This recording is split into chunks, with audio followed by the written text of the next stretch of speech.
नमस्कार, मैं आलोक चांटिया आज एक बार फिर आपके साथ अपने भारतीय दर्शन के पुराणों, जैसे कि आप प्राचीन ग्रंथ भी कह सकते हैं, और जिनमें प्रचलित तो कही गई कहानियों को लेकर पाश्चात्य जगत में यह माना जाता रहा है कि वह सिर्फ कहानियां हैं, किंवदंतियां हैं।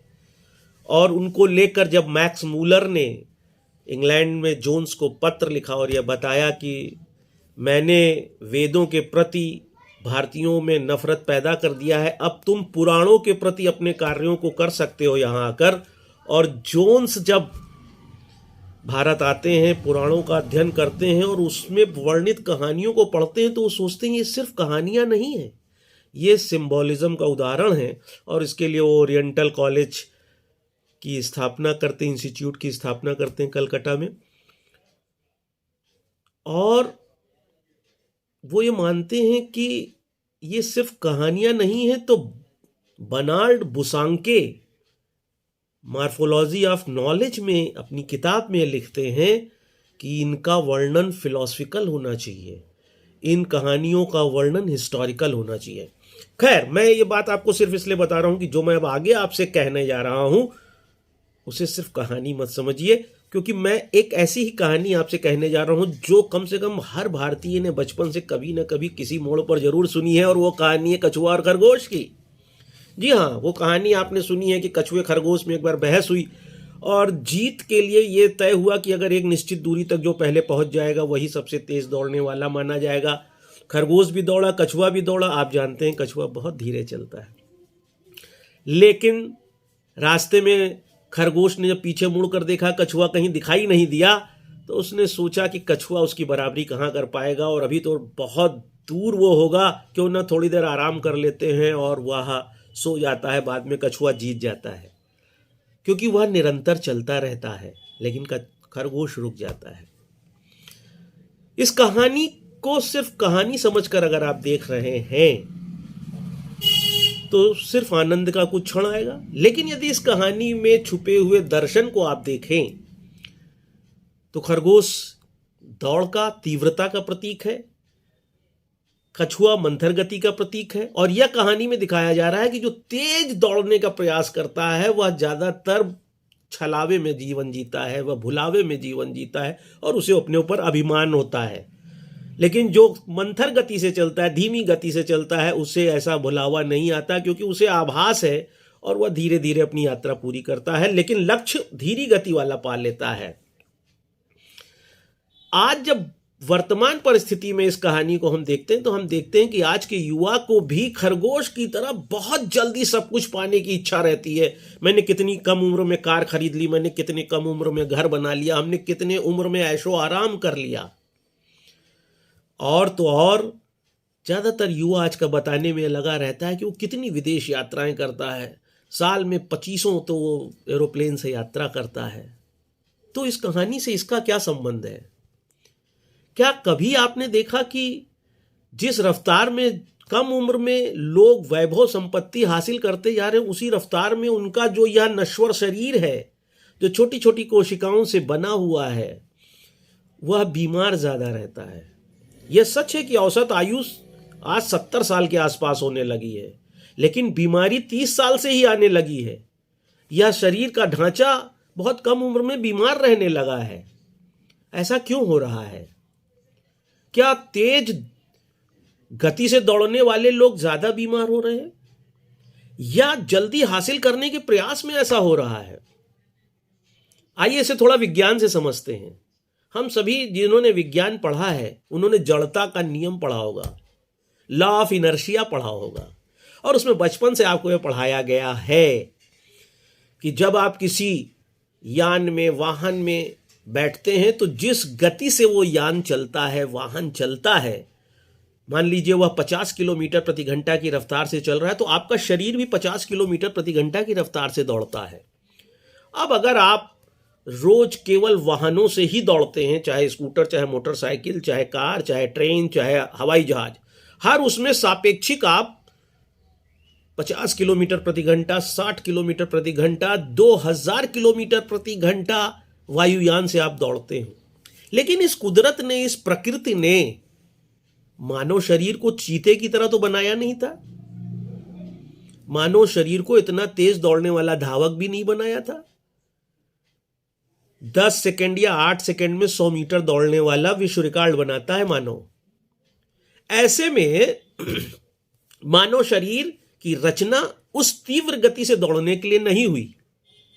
इसका मतलब है कि शरीर की रचना किसी भी पदार्थ की रचना की तरह ही है। जैसे एक सेल है, उस सेल की अपनी आयु है। आप अगर उसे लगातार जलाकर छोड़ देंगे तो सेल जल्दी खत्म हो जाएगा। अगर उसे टार्च में लगाकर जब चाहेंगे तब चलाएंगे तो बहुत लंबे समय तक चलेगा। लेकिन सेल के अंदर जैसे उसकी आयु निर्धारित है, ऐसे मानव के अंदर की कोशिकाएं और उन कोशिकाओं के लिए काम करने वाले गुणसूत्र भी अपने डिवीजन विभाजन में एक नियत ऊर्जा रखते हैं और एक समय बाद शरीर उनको भी उनके सहारे नहीं चल पाता है। इस शरीर को भी प्रकृति द्वारा, जिसको आप नेचुरल सिलेक्शन कहते हैं, एक उम्र प्रदान की गई है कि सही तरीके से यह शरीर इतने साल तक चलेगा। आदर्श स्थिति में मानव शरीर 50 साल, 60 साल, 70 साल तक चलेगा। लेकिन आपने चिकित्सा विज्ञान का विस्तार कर लिया, आप अपने शरीर को जिंदा रखने लगे, लेकिन जो शरीर की अंतर्निहित ऊर्जा थी उसका उपयोग इतना ज्यादा दोहन करने लगे हैं कि शरीर तो मौजूद है लेकिन ऊर्जा विहीन हो गया है। और उस ऊर्जा विहीन से शरीर के अंगों का समन्वय समाप्त हो गया है और व्यक्ति बीमार रहने लगा है। कहने का तात्पर्य यह है कि वही जड़ता का सिद्धांत जो विज्ञान में कहा गया है कि अगर आप 100 किलोमीटर की रफ्तार से दौड़ रहे हैं वाहन के साथ, तो आपका शरीर भी 100 किलोमीटर की रफ्तार से दौड़ रहा है। लेकिन कुदरत ने तो आपका शरीर बनाया है सिर्फ 50,000 किलोमीटर तक दौड़ने के सापेक्ष, कि अपने पूरे जीवन काल में मानव महत्तम 50,000 किलोमीटर चल लेगा इस शरीर के द्वारा। लेकिन अब एक व्यक्ति सिर्फ 2 भारत से अमेरिका की यात्रा कर लेता है वायुयान से, तो उसका शरीर उतनी यात्रा कर चुका होता है जितना प्राकृतिक रूप से उसके शरीर को यात्रा करनी थी 60 साल में। तो ऐसा व्यक्ति तो फिर बीमार रहने लगेगा। जो दूसरे वाहनों से सापेक्ष कर रहे हैं वो अपनी गणना कर सकते हैं कि 50 साल 60 साल की उम्र में अगर उन्हें 40 साल में ही डायबिटीज, ब्लड प्रेशर, हृदय की समस्याएं, किडनी की समस्याएं, मांसपेशियों की समस्याएं, न जाने कितनी स्वास्थ्य संबंधी समस्याएं पैदा हो रही हैं, तो उसके पीछे वह निर्धारित ऊर्जा का समय से पहले दोहन कर लिया जाना है। और जब ऊर्जा विहीन शरीर होगा तो फिर खरगोश की तरह आप थकेंगे ज्यादा, सोएंगे ज्यादा और आप हारेंगे ज्यादा। यह सच है कि भौतिक वस्तुएं आपके जीवन में बहुत हो जाएंगी, लेकिन उस थके हुए और उस आराम चाहने वाले खरगोश की तरह आपको बार बार रुकना पड़ेगा, ठहरना पड़ेगा। शायद यही कहानी सिंबॉलिक, उससे प्रतीक के रूप में आपको कई बार बचपन से समझाई गई होगी, लेकिन आपने उसको समझने का प्रयास नहीं किया, जिसे आज मैं आपको इसलिए समझा रहा हूं ताकि आप इसे सोचें और चिंतन करें कि क्या इस बात में तथ्य है या नहीं है। क्या वास्तव में हम खरगोश की तरह दौड़ने में अपने शरीर की ऊर्जा का इतना क्षय करे दे रहे हैं कि उम्र का विस्तार तो 70 साल 80 साल हुआ जा रहा है, लेकिन स्वस्थ शरीर का विस्तार सिर्फ 30 साल 35 साल रहा जा रहा है। बाकी के 40 साल हमें बीमार शरीर को लेकर चलना पड़ रहा है। इसके लिए हमें थकना पड़ रहा है, आराम करना पड़ रहा है। क्या हमारी लालसा लिप्सा हमको इस तरह बीमार रखने लगी? क्या हम कछुए की तरह धीमी गति से निरंतर चलकर, निरंतर प्रयास कर निरंतर श्रम करके ज्यादा स्वस्थ और ज्यादा सुंदर जीवन नहीं जी सकते थे? जैसा कि भारतीय दर्शन में कहा भी गया था, संतोषम परम सुखम। इस पर विचार करिएगा और देखिएगा कि क्या कछुए खरगोश की कहानी में आप कछुआ बनकर जी रहे हैं या खरगोश।